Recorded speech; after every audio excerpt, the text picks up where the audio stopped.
देखा।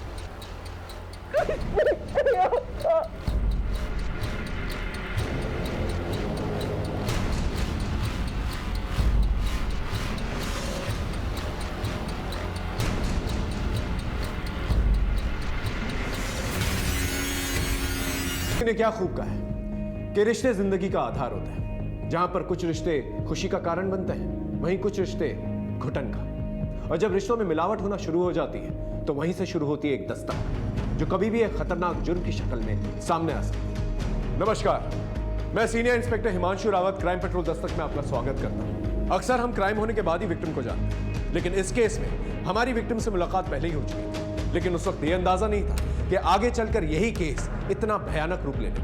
ये भूत है, इसके साथ नहीं खेलेंगे। ये तो वही औरत है जो 2 दिन पहले पुलिस स्टेशन आई थी। साहब हम जबरदस्ती नहीं किए थे, बस हो गया था।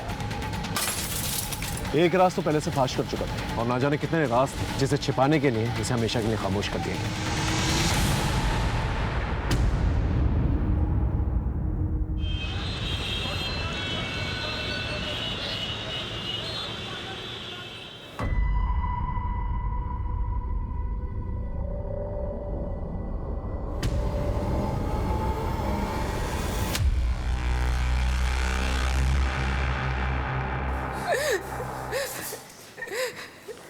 हमारे पति ने हमें घर से बाहर निकाल दिया और तो और हमारे बेटे नमन को भी हमसे छीन लिया सर। ये लीजिए, पानी पीजिए, शांत हो जाइए। हमें ये बताइए, ये चोट कैसे लगी आपको? देखिए, घबराइए मत, आप हमें बता सकती हैं, हम उसके खिलाफ कंप्लेंट दर्ज करेंगे। हम कोई कंप्लेंट नहीं लिखवाना चाहते, हम सिर्फ इतना चाहते हैं कि आप हमारे पति को समझा दीजिए कि वो हमारे बच्चे को हमसे ना छीने। आपके पति आपको बच्चे से अलग क्यों करना चाहते हैं? अरे मैं क्यों अलग करूंगा सर? थोड़ा गुस्सा आ गया इसलिए हाथ उठ गया। और झगड़े किस घर में नहीं होते आप ही बताइए। लेकिन इनको देखिए, ये मैडम तो पुलिस में चली आई कंप्लेन लेकर के। आपकी पत्नी आपके खिलाफ कोई कंप्लेंट दर्ज नहीं करवाना चाहती, इसे छोड़ रहे हैं हम आपको। मैडम, आप जा सकते हैं। मिस्टर विजय, रुकिए। आइंदा अगर आपको गुस्सा है ना तो ठंडा पानी पी लीजिएगा, गुस्सा शांत हो जाएगा। वो क्या है ना कि मुझे भी बहुत गुस्सा आता है, और अगर मुझे गुस्सा आ गया ना तो आपकी सेहत के लिए ठीक नहीं होता। समझ गया ना? अब आप जा सकते हैं।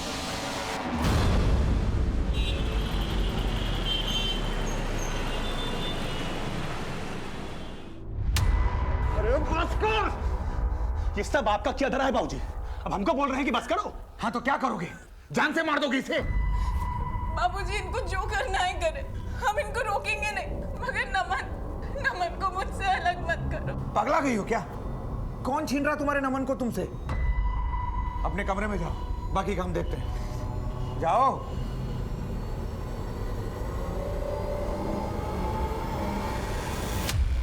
क्या कर रही है? हाँ? पगला गए क्या? आज तो ये पुलिस थाने में गई है, कल को कहीं ऐसा ना हो कि नफे की जगह नुकसान ही नुकसान हाथ में आए। देखिए बाबूजी, हम फिर से आपसे कह रहे हैं, न कल हमको आपके नफे नुकसान से मतलब था और न आज है। ये फैसला आपने किया था ना? हाँ? तो अब आप झेलिए ना इसको। नफे नुकसान की बात करते हैं। दिमाग खराब हो गया इसका।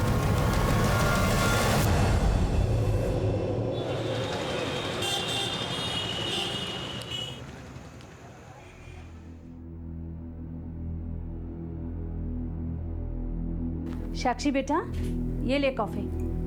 थैंक यू माँ। साक्षी बेटा, मैंने जो कहा था उसके बारे में कुछ सोचा तुमने? माँ, आपको मेरा जवाब पता है ना, पहले भी इस बारे में बात हो चुकी है और अब मुझे इस बारे में कोई बात नहीं करनी। मेरा क्या है बेटा, मैं तो कल वापस चली जाऊंगी, लेकिन एक बार ठंडे दिमाग से दोबारा सोच लेना, बाकी तो खुद समझदार है।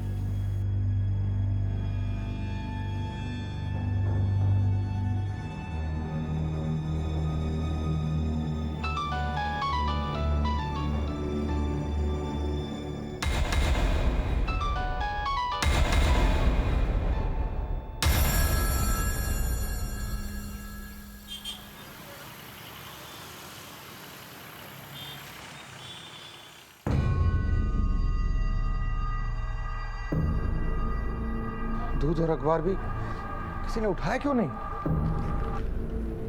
बहू, बहू, बहू, क्या बात है? आज न तो तुमने अखबार उठाया ना दूध उठाया। बसंत, बसंत, बसंत भी नहीं दिखाई दे रहा है। बहू, तुमने कहीं भेजा है क्या उसे? क्या हुआ, तुम जवाब क्यों नहीं दे रही हो?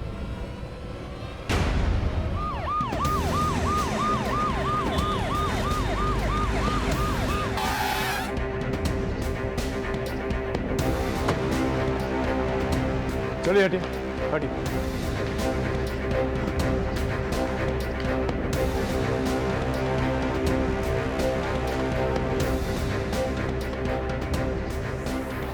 सिर्फ हमारे पति ने हमें घर से बाहर निकाल दिया। ये तो वही औरत है जो 2 दिन पहले पुलिस स्टेशन आई थी। हाँ सर, वो पति पत्नी के झगड़े का मामला था। थोड़ा गुस्सा आ गया इसलिए हाथ उठ गया। और झगड़े किस घर में नहीं होते आप ही बताइए। घर में कोई चोरी हुई है? पता नहीं सर। दुबे घर की तलाशी लो, देखो मर्डर वेपन मिलता है कि नहीं, और घर के चाकू छुरियों को उस घाव के साथ मैच करके देखो।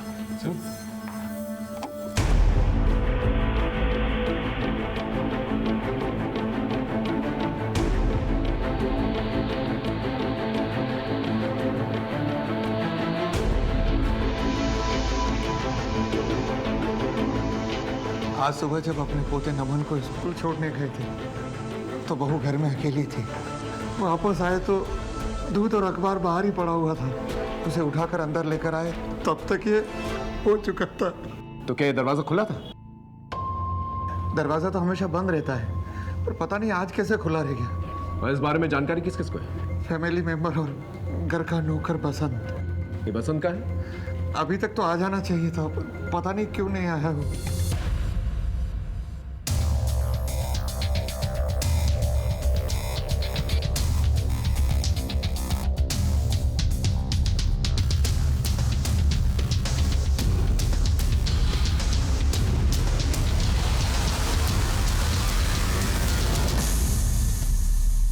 जब आप घर के बाहर गए थे और स्कूल से वापस आए थे, किसी को आसपास देखा आपने? कोई सस्पिशियस एक्टिविटी?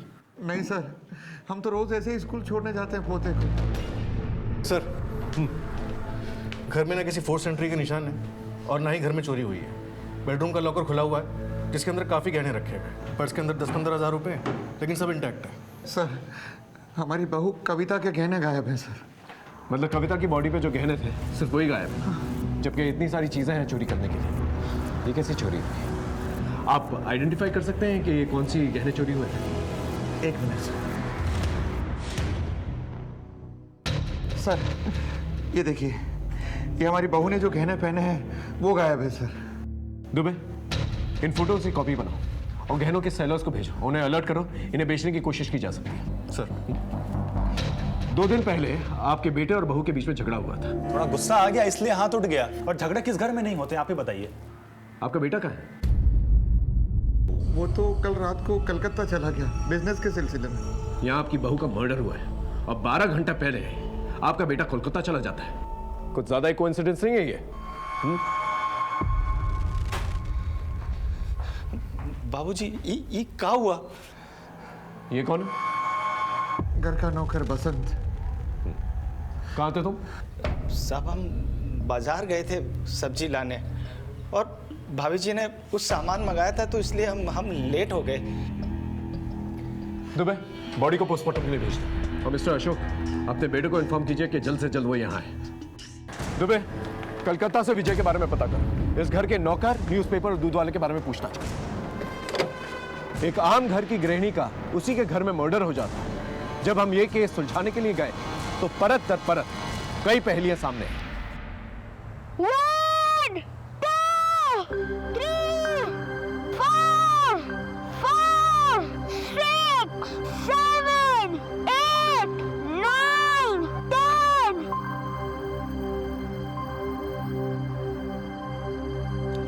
पकड़ लिया, पकड़ लिया।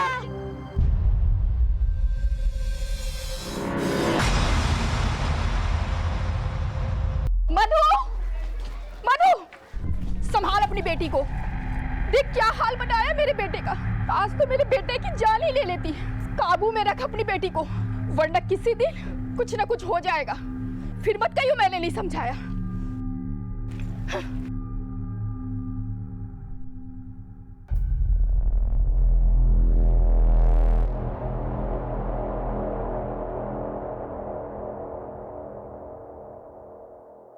हाँ दुबे बोलो।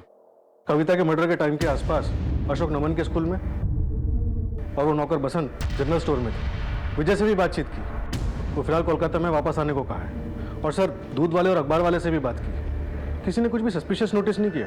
इसका मतलब कविता का जिसने भी मर्डर किया वो उसके घर वालों की मूवमेंट अच्छी तरह से जानता था। इतनी अच्छी प्लानिंग या तो कोई घर वाला कर सकता है या फिर वो जो कविता पे इतने दिनों से नजर रखा। इतनी अच्छी प्लानिंग करके इस तरह से नजर रख के कोई एक मर्डर करेगा और सिर्फ कविता के पहने हुए गहने चुराएगा, जबकि घर में इतने सारे गहने मौजूद हैं, कैश मौजूद है, उन्हें किसी ने हाथ नहीं लगाया। कोई ऐसा मर्डर क्यों करेगा? दुबे ये मत बोलो कि 2 दिन पहले कविता के साथ मारपीट की गई थी। हो सकता है उसके घर वालों ने उसे मारा और पुलिस को भटकाने के लिए ये चोरी का एंगल क्रिएट किया गया। एक काम करो, कविता की कॉलोनी में जाकर उसके घर वालों के बारे में पूछताछ कर, देखो क्या निकल के आता है। सर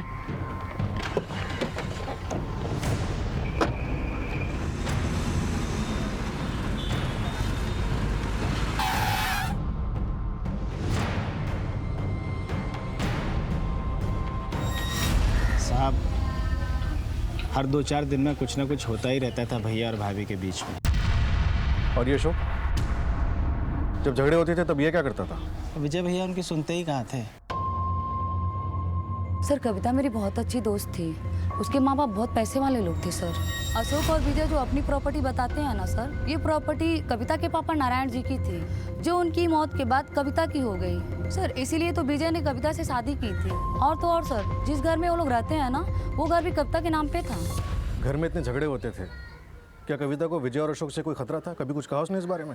रोज रोज के झगड़े से कविता बहुत शर्मिंदा रहती थी सर, इसीलिए बाहर के लोगों से मिलना ही अवॉइड कर दी थी सर। काफी दिनों से मेरी उससे कोई बात नहीं हुई सर, इसलिए मैं इस बारे में कुछ नहीं बता सकती। कविता के कोई रिलेटिव्स?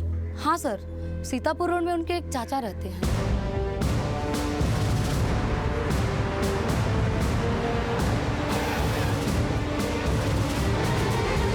कविता के चाचा आप ही?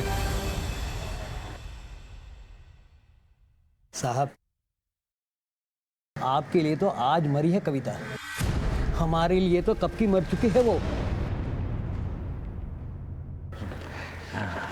ये लीजिए। कविता बेटा, ये क्या कर रही हो? तुम्हें पता है ना ये जमीन किसकी है? एक मिनट, हटिए हटिए। ये जमीन हमारी पत्नी कविता के नाम है और ये अपने रजामंदी से उसको बेच रही है। कविता बेटा, हम लोग सड़क पर आ जाएंगे। ये जमीन के अलावा हमारे पास कुछ नहीं है, तुम तो जानती हो ना। ऐसा मत करो कविता बेटा। अरे चाचा जी, आप हटिए बगल में। वकील साहब, काम हुआ पेपर का पूरा? चलो कविता। हमारे बड़े भाई साहब यानी कविता के पिताजी ने ये जमीन हमें दी थी, लेकिन हमारे नाम पर करने के पहले ही वो गुजर गए। कविता ने इस बात का फायदा उठाया और जमीन को बेच दी। अब चाहे वो मरे या कोई उसे मार दे, हमें इससे क्या? कहीं ऐसा तो नहीं कि बदला लेने के लिए आप ही ने कविता को मार दिया? इस वीरेंद्र पे नजर रखो और उसका बैकग्राउंड चेक करो और पता करो 2 दिन पहले कहाँ था। जी सर। अरे ये भूत है, इसके साथ नहीं खेलेंगे।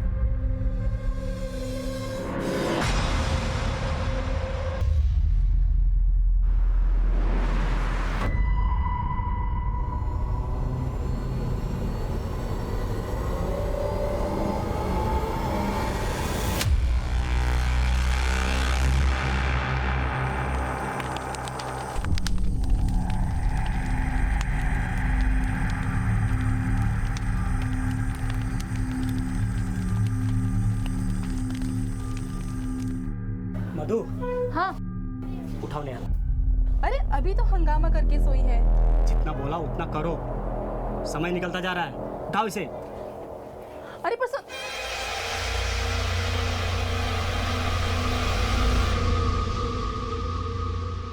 बीवी से भी ज्यादा जरूरी काम था कि उसके मर्डर के बाद भी तुम कोलकाता में रह गए। अरे साहब, हम आपको पहले ही बता चुके हैं, कविता से हमारा कोई रिश्ता ही नहीं था जो उसके लिए हम भागकर यहाँ आ जाते। लेकिन उस दिन पुलिस स्टेशन में तो कुछ और ही कह रहे थे। वो हम अपने बाबूजी की वजह से बोल रहे थे कि ताकि लोगों में उनकी बदनामी ना हो। लेकिन सच तो यही है कि कविता से हमारा संबंध कब का खत्म हो चुका था। कविता के साथ संबंध खत्म हो चुका था, लेकिन उसकी प्रॉपर्टी के साथ तो खत्म नहीं हुआ था ना।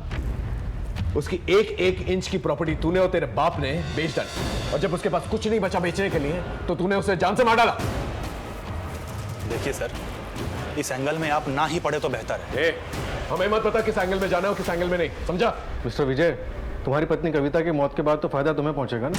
इस घर में तुम लोग रहते हो, अब वो तुम्हारे नाम हो जाएगा, पति जो हो तुम उसके। देखिए साहब, किसका फायदा होगा किसका नुकसान होगा ये पता करना आप लोगों का काम है। कविता के मौत से हमारा कोई लेना देना नहीं है, हम बस अपना बिजनेस सेटअप कर रहे हैं। ठीक है, जा सकते हो। धन्यवाद।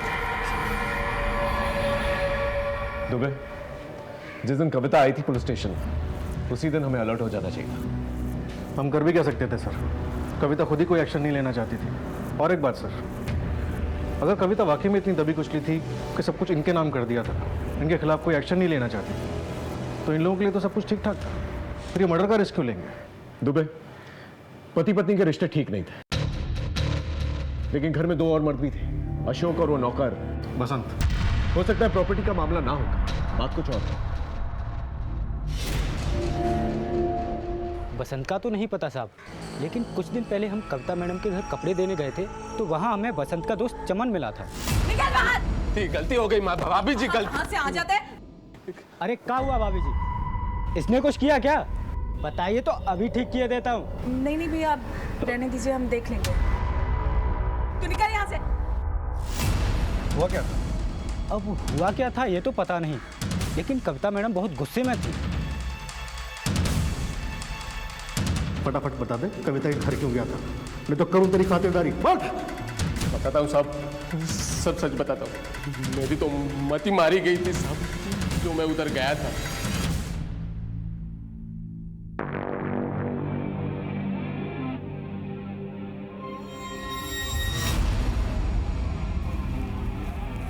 तुम यहाँ कैसे? तुम चमन हो ना, बसंत के दोस्त? हाँ मैडम।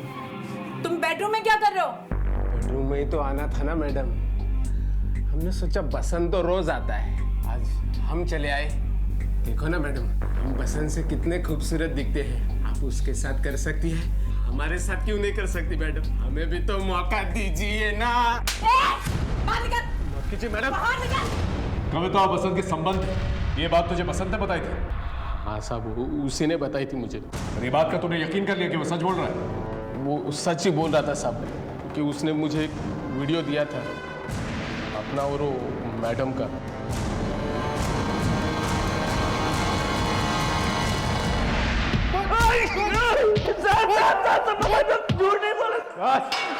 उठा सर, उठा। साहब अब हम जबरदस्ती नहीं किए थे, बस हो गया था। साइन कर इस पे अभी। हमने कहा ना हम नहीं करेंगे, चाहे आप हमारी जान के रहे लो। चुपचाप साइन कर दो, नहीं तो सच में जान ले लेंगे तुम्हारी हम।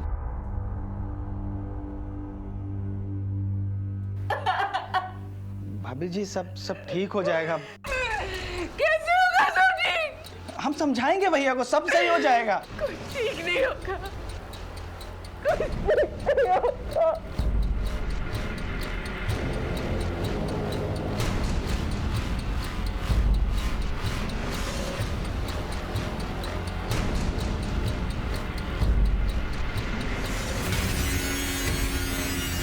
ये एक ही बार हुआ था और इसके लिए कविता भाभी को बहुत पछतावा भी हुआ। बहुत बड़ी गलती हो गई है हमसे बसंत, हम इस बात को भूल जाए, यही हम दोनों के लिए अच्छा होगा। तुम इस बारे में किसी को कुछ नहीं बताना। लेकिन तूने ऐसा नहीं किया, तूने इसके जरिए कविता को ब्लैकमेल करने की कोशिश की, और जब कविता को चमन के बारे में पता चला तो तेरा और कविता के बीच में झगड़ा हुआ और तूने कविता को मार दिया। नहीं साहब, हम मारे नहीं हैं साहब। सब वो जो वीडियो था वो हम अपने मजे के लिए बनाए थे।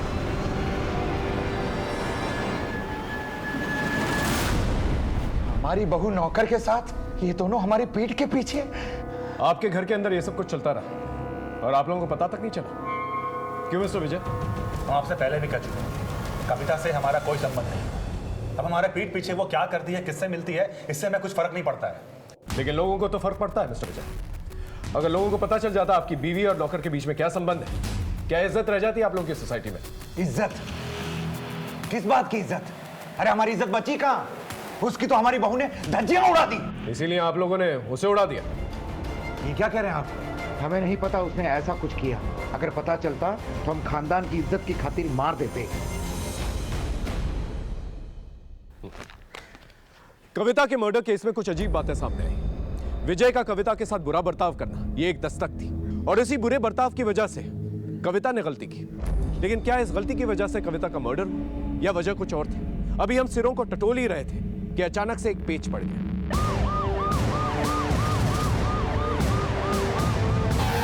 एक राज तो पहले से फाश कर चुका था, और ना जाने कितने राज थे जिसे छिपाने के लिए इसे हमेशा के लिए खामोश कर दिया गया। दुबे, इसकी पूरी की पूरी इंफॉर्मेशन निकाल। सर ये बसंत कविता के गांव में उसके साथ अक्सर आया जाया करता था। कहीं ऐसा तो नहीं कि कविता के चाचा वीरेंद्र ने इसका इस्तेमाल किया और फिर इसे ठिकाने लगा दिया? वैसे एक काम विजय और अशोक भी कर सकते हैं, लेकिन इस वीरेंद्र से पूछताछ करो। और उसके दोस्त, क्या नाम है उसका? चमन। उसे बुला के ले। पहले कविता के ऊपर हाथ डाला तो कविता का मर्डर हो गया, फिर कविता और बसंत के रिश्ते के बारे में जब राज फाश किया तो बसंत का मर्डर हो गया। बसंत से झगड़ा हुआ था ना तेरा, हाँ, इस बात को लेकर, तभी उसका मर्डर कर दिया तूने। नहीं साहब, मुझे कुछ मालूम नहीं है, मुझे नहीं पता साहब। चल मान लिया तूने मर्डर नहीं किया, लेकिन तुझे तो पता ही होगा मर्डर किसने किया है। मुझे कैसे मालूम होगा साहब? मुझे नहीं मालूम साहब। क्यों नहीं मालूम होगा? राजदार था ना तो उसका। कविता और बसंत के रिश्ते के बारे में सिर्फ तुझे पता था, और वीडियो भी तूने ही देखा था। बसंत की लाइफ में क्या चल रहा है कुछ तो बताया होगा उसने तुझे। कुछ नहीं बताया उसने। हाँ साहब, एक बात तो पता है मुझे। अब आपके पते की है ये तो मुझे पता नहीं, लेकिन हम बस्ती के सारे नौकर ना दोपहर को क्रिकेट खेलते हैं साहब, तो बसंत भी आता था उधर। लेकिन पिछले 1 महीने से ना वो साहब नहीं आ रहा था।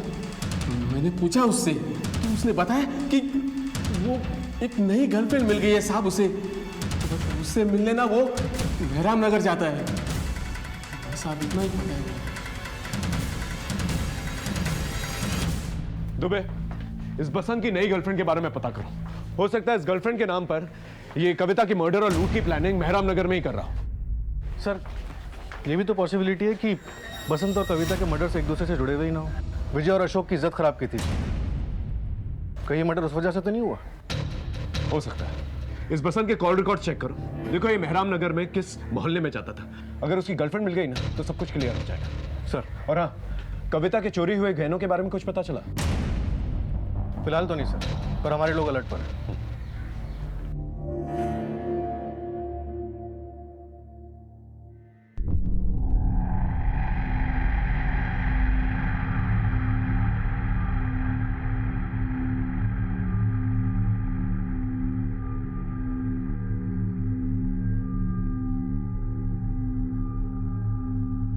सुनिए ना, एक बार चलते हैं ना, हमने खुद बात की है। देख, मुझे अपना काम करने दे।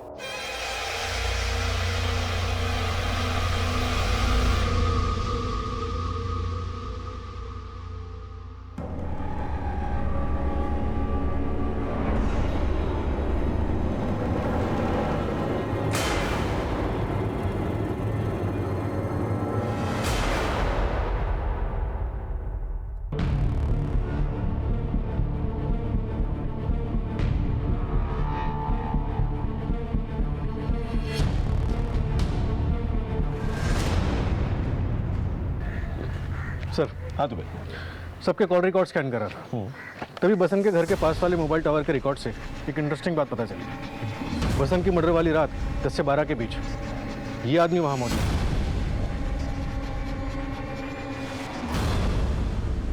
वाह अशोक साहब, मान गए हम आपका। हम कातिल की तलाश घर के बाहर कर रहे थे और कातिल तो घर के अंदर ही है। कौन कातिल? आप। ये रही आपकी मोबाइल लोकेशन। जिस रात बसंत को मारा गया उस रात को आप उसकी कॉलोनी में थे। क्या करने गए थे वहां पर आप? बसंत की अक्ल ठिकाने लगाने गए थे।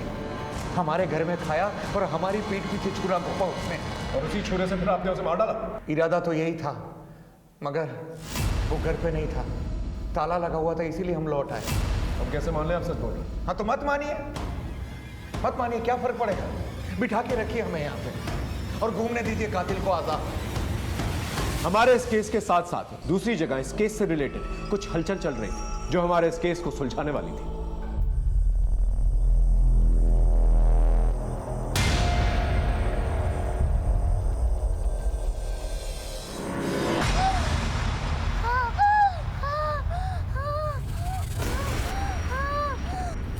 अजय उठिए ना। नेहा उठिए तो। नेहा नेहा क्या हुआ बेटा? क्या हुआ? नेहा क्या हुआ? कुछ नहीं होगा बेटा, कुछ नहीं होगा बेटा। हमने जो मंत्रित पानी दिया था तुमने पिलाया था ना? हाँ पिलाया था। कुछ नहीं होगा बेटा, कुछ नहीं होगा, कुछ नहीं होगा बेटा, कुछ नहीं होगा बेटा।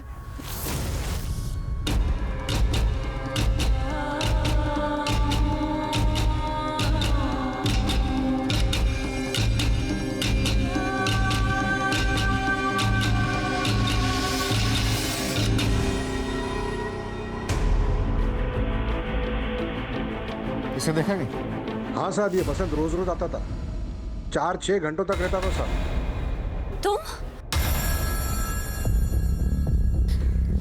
तुम यहाँ क्या कर रहे हो? इससे पहले कि कोई देख ले अंदर चलो। चलो।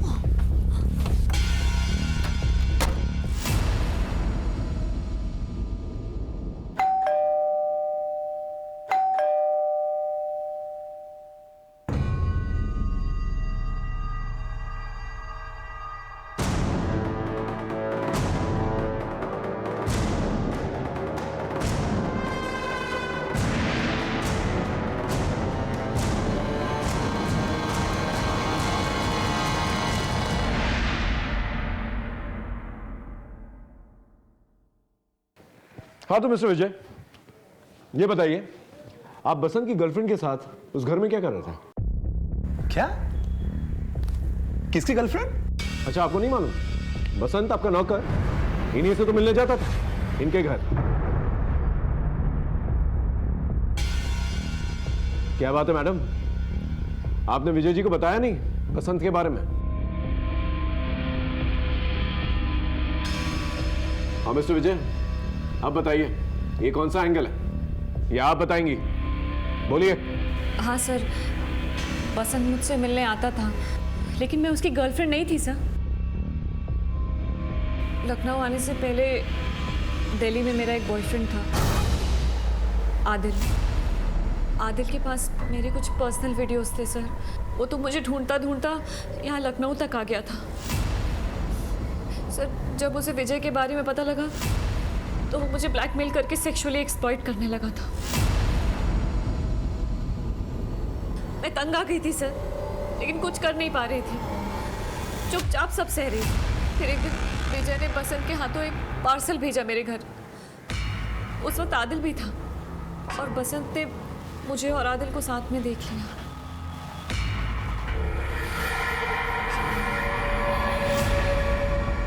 सर, बसंत को मेरे और विजय के रिश्ते के बारे में पता था और अब तो वो आदिल के बारे में भी जान गया था, इसलिए उसने भी मेरे साथ। अरे काहे रो रही हो मैडम? है जब इतना प्रसाद आप विजय भैया और आदिल साहब को बांट चुकी हैं तो थोड़ा हम भी चख लिए तो क्या हो गया, बताइए। सर, मना करने पर वो विजय को बता देने की धमकी देता था मुझे। मैं पूरी तरह से फंस गई थी सर। आदिल तो लखनऊ आने पर परेशान करता था, पर ये बसंत, इसने तो रोज का काम बना लिया था। अरे कभी भी आ जाता था सर।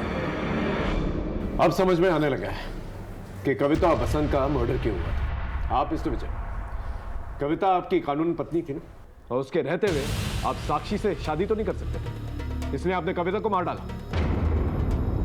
और साक्षी जी, आपको बसंत से छुटकारा चाहिए था, इसलिए आपने बसंत को मार डाला। ये क्या कह रहे हैं सर आप? मैंने किसी को नहीं मारा।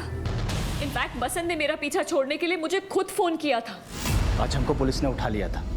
देखिए, हम आप लोगों के चक्कर में और नहीं पड़ना चाहते। आप एक काम करिए, आप सिर्फ 5 लाख का इंतजाम कर दीजिए, हम अपने गांव चले जाएंगे। 5 लाख रुपए? अरे हम कहां से लाएंगे 5 लाख रुपए? हमें नहीं पता कहां से लेके आएंगे, हमें 5 लाख रुपए चाहिए, मतलब चाहिए, नहीं तो हम सब बता देंगे। अरे बसंत, लेकिन सर मेरे पास जितने भी पैसे और जेवर थे मैं सब उसकी बताई हुई जगह पे लेके पहुंची थी। मैं सच कह रही हूँ सर, मैंने बसंत को नहीं मारा। इनफैक्ट मेरे वहां पहुंचने से पहले किसी ने उसका मर्डर कर दिया था। तो मिस्टर विजय, आपका क्या कहना है इस मर्डर के बारे में? अब हमारे बोलने से क्या हो जाएगा सर? आप तो वही मानेंगे ना जो आप पहले से मानकर बैठे हैं। लेकिन मैं आपको यही कहूंगा कि कविता के मर्डर से मेरा कोई लेना देना नहीं है और ना ही इस बसंत के मर्डर से। ठीक है, आप लोग जा सकते हैं, लेकिन शहर छोड़ के कोई नहीं जाएगा, ना ही कोलकाता और ना ही दिल्ली। समझा आप लोग?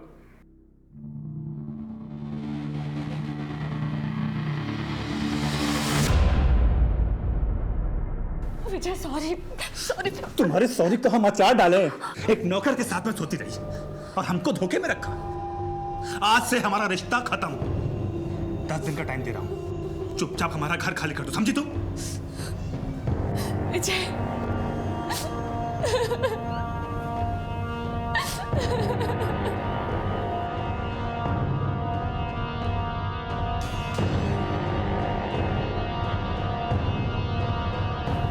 मधु, अब रोना बंद भी करो।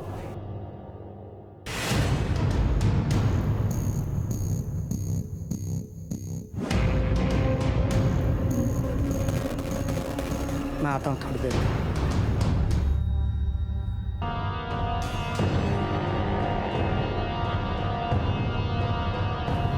मधु, अब रोना बंद भी करो।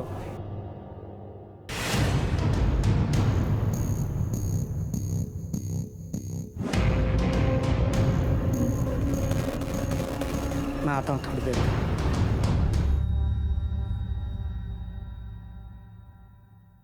अब इस केस में ठहराव सा आ गया था। हमारी हर एक लीड डेड एंड पे पहुंच रही थी कि अचानक से इस ठहरे हुए पानी में एक कंकरी गिरी और हलचल मच गई और मेरी टीम हरकत में आ गई। सर अभी अभी एक खबर आई है।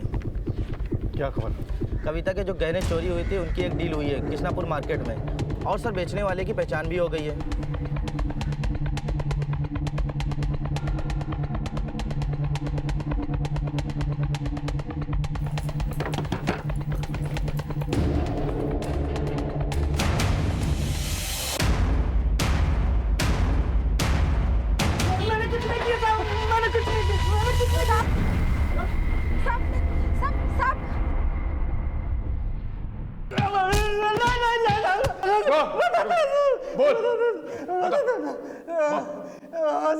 हम नहीं मारा था उस औरत को, लेकिन पैसों के लिए नहीं मारा था साहब। हम अपनी बेटी को बचाने के लिए मारा था साहब, उसे ठीक करने के लिए मारा था। किसी की जान लेकर तेरी बेटी कैसे ठीक हो जाती?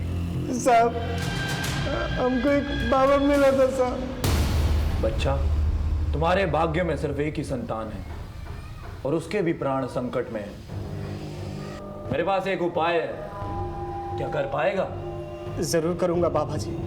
अगर अपनी संतान की रक्षा करना चाहते हो तो तुम्हें एक नर बलि देनी होगी। तुम्हें एक ऐसी स्त्री की बलि देनी होगी जिसके दाहिने गाल पर तिल।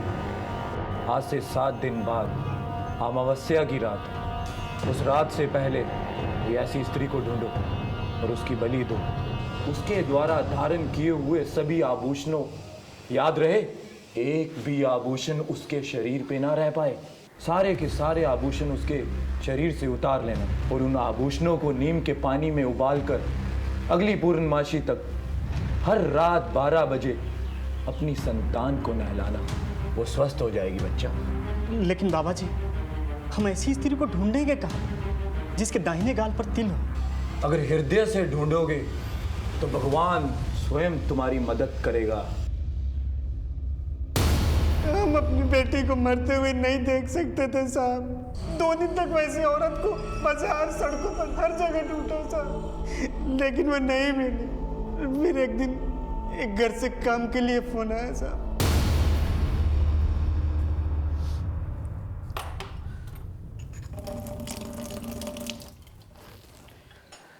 हो गया मैडम। कितने पैसे हुए? 200 मैडम।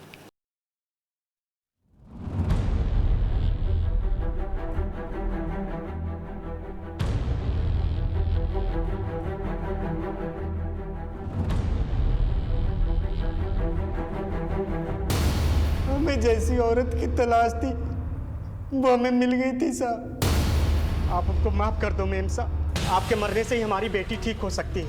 तुम्हें कोई बेवकूफ बना रहा है। मेरे मरने से भला तुम्हारी बेटी कैसे ठीक हो सकती है? ठीक हो सकती है, बाबा जी ने कहा है और ये हमको करना ही होगा मेम साहब। बाबा ने हमको जैसा बताया था हमने सब कुछ वैसा ही किया था साहब, फिर भी हमारी बेटी नेहा मर गई साहब। नेहा के जाने के बाद हमारे इस शहर में बचा ही क्या था? जो कुछ भी था मैं उसे बेचकर अपने गांव जा रहा था साहब। तेरे इस अंधविश्वास की वजह से नहीं केवल कविता की जान गई बल्कि तू अपनी बेटी का भी हत्यारा है। उसे डॉक्टर की जरूरत। कविता के घर से किसने फोन किया था तुझे काम के लिए? सर बसंत।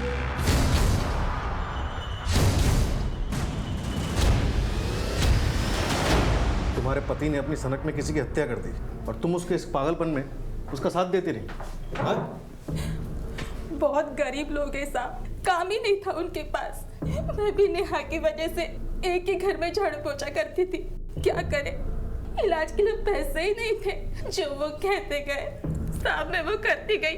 लगा कि नेहा ठीक हो जाएगी, पर नहीं साहब, नेहा ठीक नहीं हुई। कहाँ काम करती हो तुम? मेहराम नगर में। हमारे हाथ में एक सिरा आ गया था, लेकिन हम कोई भी गलती करके मुजरिम को चौंकाना नहीं चाहते थे। सरवन जिस जगह बाबा से मिला था उस जगह की सीसीटीवी फुटेज मेरी टीम ने खोज निकाली थी।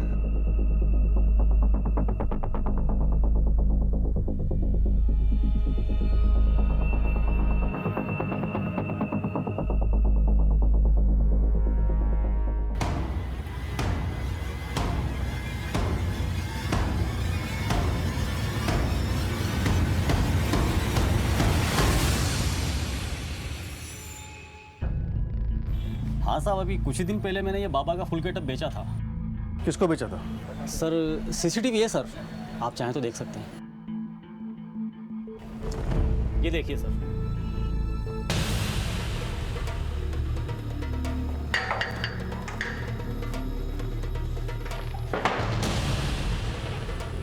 तुम्हें यहां पर इसलिए बुलाया गया है क्योंकि तुम ही वो मास्टरमाइंड हो जिसने बसंत और कविता का मर्डर प्लान किया।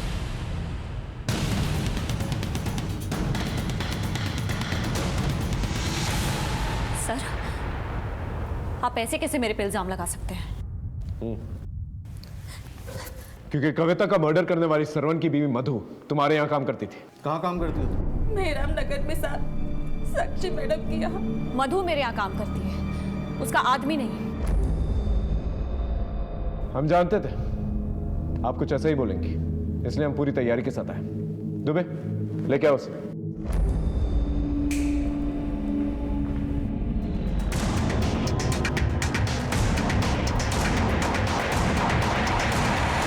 पहचाना इसे?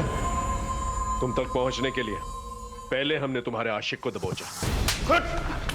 बोल। सर मैं साक्षी का रेप क्यों करूंगा? मैं तो उसका कस्टमर था, पैसे देता था।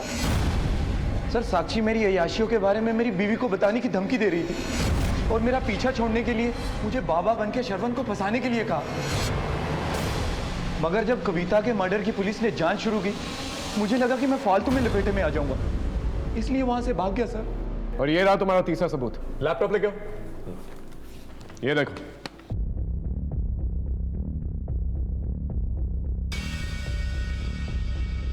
ये तुम ही हो ना बाबा का गेटअप लेने के लिए दुकान पे गई थी? अब साक्षी मैडम, ये सारे लिंक्स आप ही जोड़ेंगी या आपका मुंह खुलवाने के लिए इन्हें बोलो? मैडम की अच्छी तरह से खातेदारी कर। बता दो सर। हाँ बोलो। सर वो दिल्ली में जॉब के दौरान मुझे एस्कॉर्ट सर्विसेज के बारे में पता चला था। मैंने पैसा कमाने के लिए एस्कॉर्ट सर्विसेज ज्वाइन कर ली। 2 साल पहले विजय मुझे सोशल मीडिया पर मिला था, फिर हमारा अफेयर हो गया। विजय को मेरे एस्कॉर्ट होने के बारे में अंदाज़ा भी नहीं था। उसने मुझे शादी के लिए प्रपोज किया था। उसके पास पैसे भी थे बहुत सारे। मुझे लगा लाइफ में सेटल होने का अच्छा मौका है, इसलिए उसके साथ लखनऊ आ गई।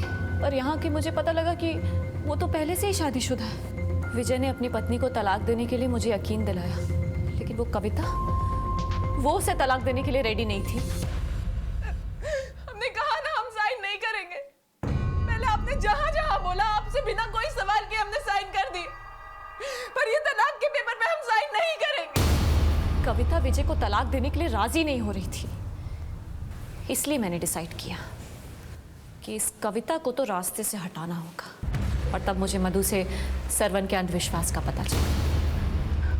क्या बताए मेम साहब, एक तो बेटी का दुख और ऊपर से हमारा ये पति इतना टोना टोटका करता है कि अगर कोई बाबा उससे कहे ना किसी की गर्दन काट के लेकर आओ तो वो भी लेके आए। फिर मैंने सरवन के अंधविश्वास का फायदा उठाया। सरवन को तो मैंने फंसा ही लिया था और इस बसंत को भी पैसे का लालच देकर अपने प्लान में शामिल कर लिया।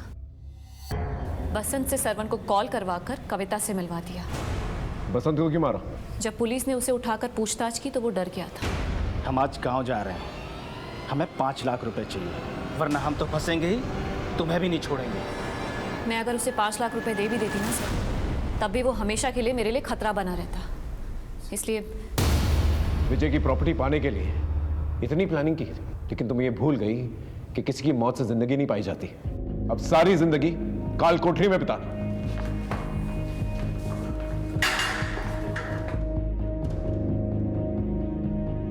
दुख हो या खुशी, बांटने पर जब अपने लोग आगे बढ़ते हैं तो बड़ी तसल्ली होती है, लेकिन जब यही अपने स्वभाव बदल देते हैं तो इंसान सबके साथ रहने के बावजूद अकेला पड़ जाता है, हंसने रोने के लिए कंधा तलाशने लगता है। और यही हुआ था कविता के साथ।